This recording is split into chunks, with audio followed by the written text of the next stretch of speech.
So I've been using NexLev for a few weeks now, but I'm just going to basically run through all of the different features. It is pretty unique, and how you get it is you simply want to go to NexLev extension, just type this into your Chrome browser because you have to get it on Chrome, and you just want to go to the Chrome web store, just click on this, and it'll say add to extension right here, just add to Chrome. You can see it says remove for me since I already have this extension, but basically you just want to search for it and add it right here. And once you actually have it, you can actually go to your YouTube feed.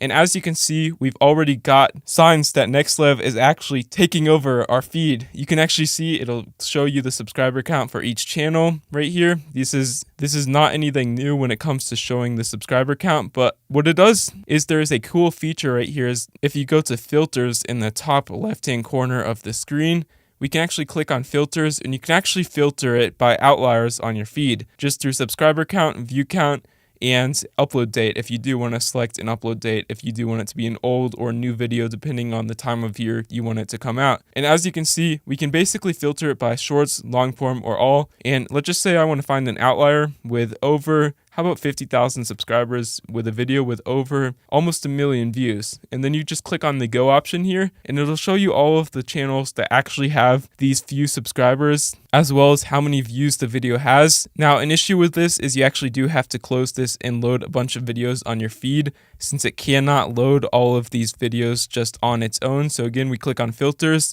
and if we filter this once again, you can see if we click on go, now there will be a lot more results. Now there will actually be a lot more results. Now you can see there's a bunch of outliers right here. This guy's got 5,000 subscribers, 1 million views, 4,000, 1 million views.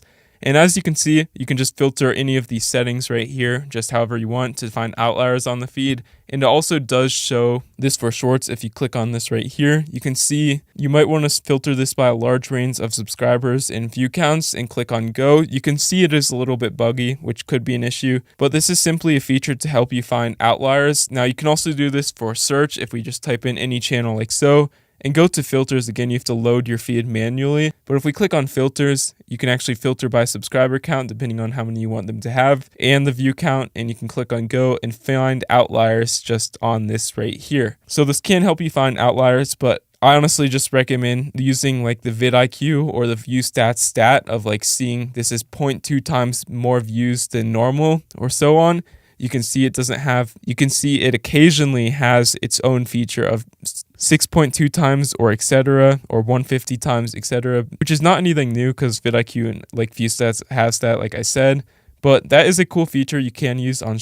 As you can see though, another feature is if we click on any of these videos like so, you can see if we scroll down here, there's actually not a graph of the views on the video like view stats in vidIQ, but there is this option called similar videos right here. You can basically click on this, and it will actually find similar content relating to the title of this video right here. As you can see, there's over 50 pages of videos right here, and they're basically all showing videos that are similar. It doesn't mean if they're an outlier or not, it's just showing all of the videos that might be similar to this one.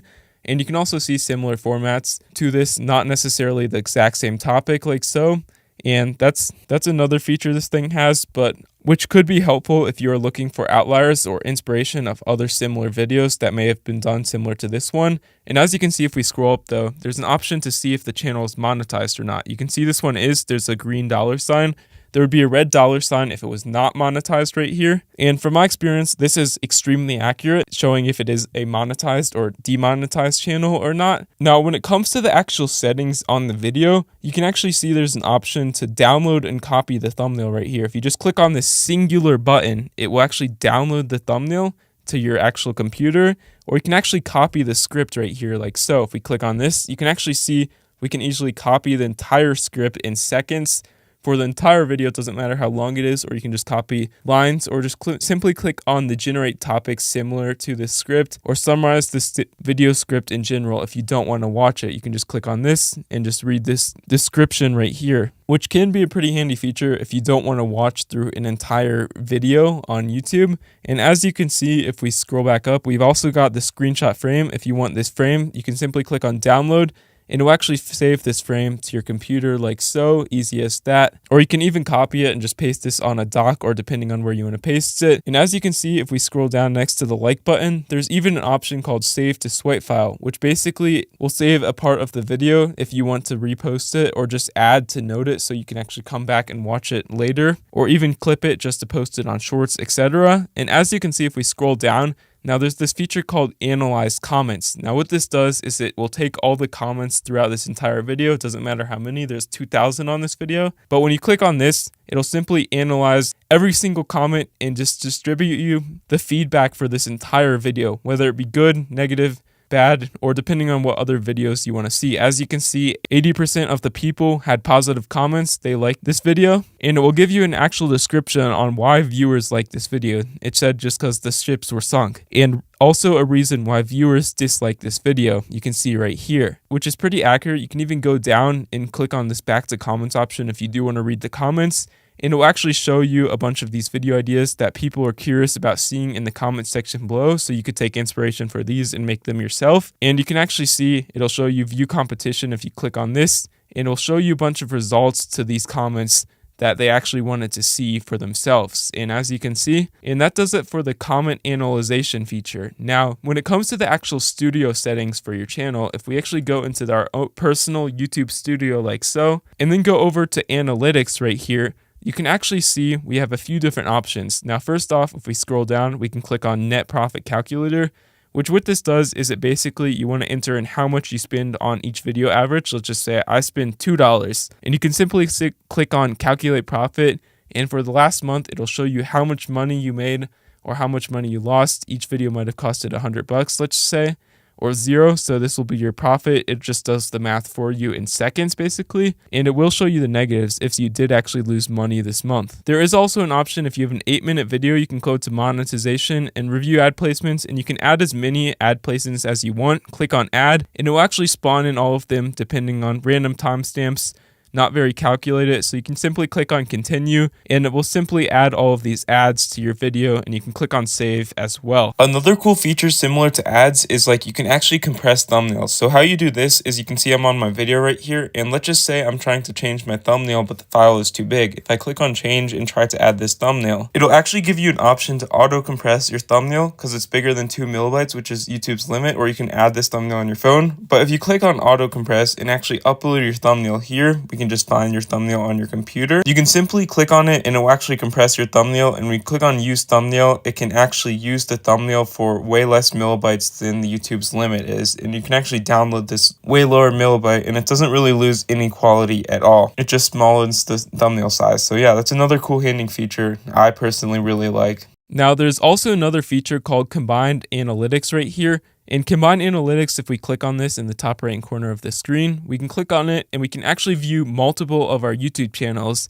revenue, subscribers, watch time, and views together when you click on Go to Analytics and click on Continue. And as you can see, you can basically log in to all of your channels through Google, whatever email you have, and it will combine, show you that your views, revenue, subscribers, and every single thing that you need to know about your channel all together. And as you can see, you can add as many accounts as you actually want and filter this by the range you want. Honestly, this is not a bad feature. There's not anything that's extremely special about NexLev that I found to be extremely beneficial, like way better than view stats and vidIQ. Honestly, they're both different. And if you do want to turn off any of these features, you can click on this puzzle piece in the top right and click on this little pin option next to NexLev, and it can actually be pinned so you can easily access it when you click on this, and it'll show you your pricing, your free trial, and you can actually easily turn off or disable any of these features just through this option right here. Because again, there are a ton of extensions when it comes to on your YouTube feed, so you can easily just turn off any of these, just toggle on the ones that you actually want to use and the ones that you might not ever use or are just getting in the way of watching and cluttering up your home feed. So that's just a nice hander feature right here. Now, when we scroll up from comment analyzation, you can actually go to this channel right here, and you can actually see an option called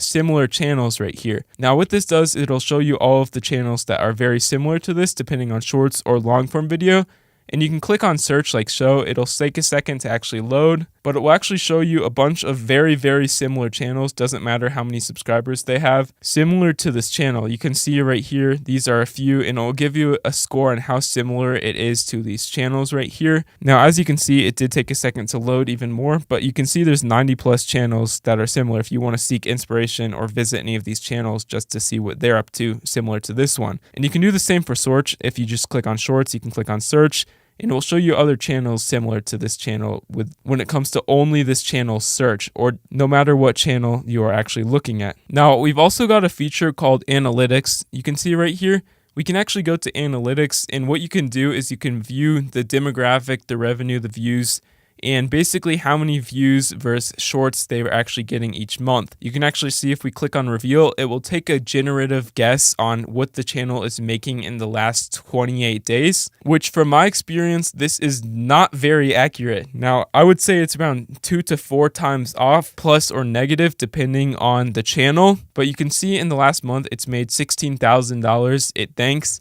I honestly think it might be either double or half of this. It really depends on the channel and their RPM. It'll show you the channel's RPM over here as well, speaking of that, which I think is pretty dang inaccurate because a lot of these videos are longer. So it really does fluctuate, but it is slightly more accurate than like view stats or especially Social Blade, for example, just because it does take account for the video lengths and the actual niche. You can see the niche down here is design apparently, and it will give you the average video length for this actual channel and how many times they upload a month. So yeah, it's pretty dang accurate. And the top demographics, it'll show you top 5, United States, United Kingdom, etc., as well as the age and gender of the people actually watching this channel and the percentage of that, which I honestly don't know how accurate it is. It's probably not super accurate, but if this is 36% from the US, we can already assume their RPM is way off just because they're targeting a lot richer audience. Even if they are kids, I still think this is pretty inaccurate, but that is just a pretty cool feature. You can actually view the analytics for certain channels just using this feature, just going to analytics like that. But is NexLev really better than all of these other extensions? Now, like I've been saying, I've used vidIQ, ViewStats as well, and honestly, I don't think it's better. I don't think it has anything that will level up your YouTube game to a unfair advantage level. I think ViewStats, it doesn't cost you any money. ViewStats doesn't, and it has like everything plus more. Now, NexLev, I do recommend giving it a shot if you do find any of these features helpful, but honestly, I don't really think I'm going to be using it for that much longer. And yeah, that's just my overall overview of NexLev. Again, I recommend giving it a try. It does have all these cool handy features, but I don't think it's, and they do say they're adding more very soon, but at the moment, I think it's not going to give you an extremely unfair advantage of YouTube with extensions. I really like ViewStats because you've got the view graph. You can see Outlier, just trending videos in general and things like that. But yeah, I just recommend giving it a shot. And yeah, let me know in the comments which one is your favorite extension down below. And when it comes to pricing, there is an option that does not cost money. So this does not cost any money if you are on the trial option. All you want to do is you can simply use the trial for as long as you want, but there is an option to actually pay, which will give you a lot more of these features. The free option does come with monetization and all of these things right here, and this is premium. There's very limited options for the free option right here, but every single month it does cost you $13 about. And if you do want to try it for a year, I think there's a yearly subscription. It's about like $120 if I recall. So it can be pretty affordable, but honestly, ViewStats is free. And I honestly think that's way better from my experience. So I probably won't be using this much longer, but I just wanted to give you an overview. But I still recommend giving it a try if you are looking for this type of extension, just using the free trial at least to see if any of these extensions are truly life-changing for you.